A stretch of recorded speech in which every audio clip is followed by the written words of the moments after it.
Hello, City of Port Aransas. Today is Let's Try It, and I have someone here who'd like to introduce himself.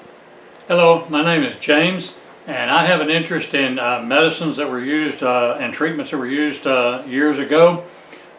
You might try these at your own discretion.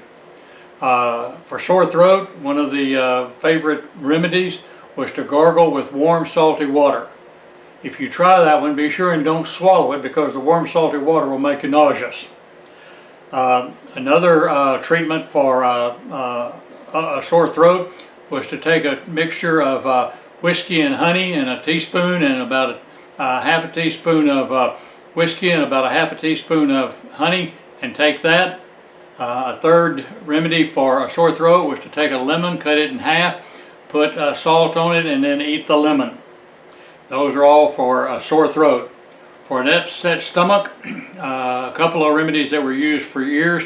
One was to make a tea out of ginger, and you drink the tea and it's supposed to settle the stomach.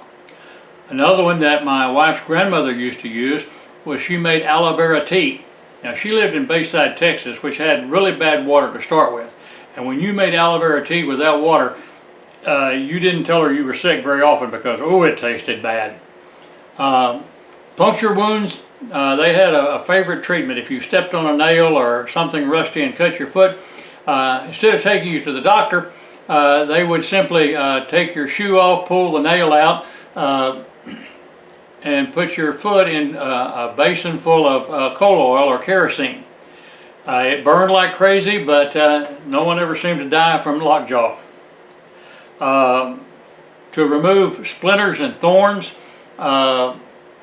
sometimes you couldn't use a knife or a needle to get them all out, and you had to do something to soften the skin. And I can remember my mother taping bacon to my hand to soften it up so that a thorn or a splinter would come out. Earaches have been a problem with people ever since, I guess, the beginning of time. One of the treatments that I can remember for earache was my dad, who smoked, would light up a cigarette, take a deep puff on it, and blow the cigarette smoke into my ear. I'm assuming it was the nicotine in it that kind of deadened the pain, but it worked. Another treatment for earache was to take a newspaper, roll it into a funnel shape, put the pointed end in the ear, and set the other end on fire. Now, you had to be careful that you didn't set your hair on fire, but the heat and the fumes in it seemed to work pretty well for taking care of that. One of the treatments that I recall, again, my wife's grandmother using, was she had arthritis pretty bad.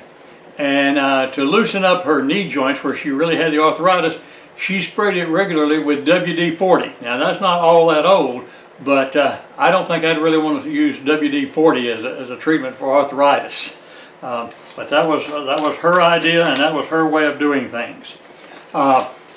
I guess people have been fighting wrinkles ever since the beginning. As we get older, the skin wrinkles up, and people don't like to look wrinkled. And they've got all kinds of creams and ointments and whatever to treat it now.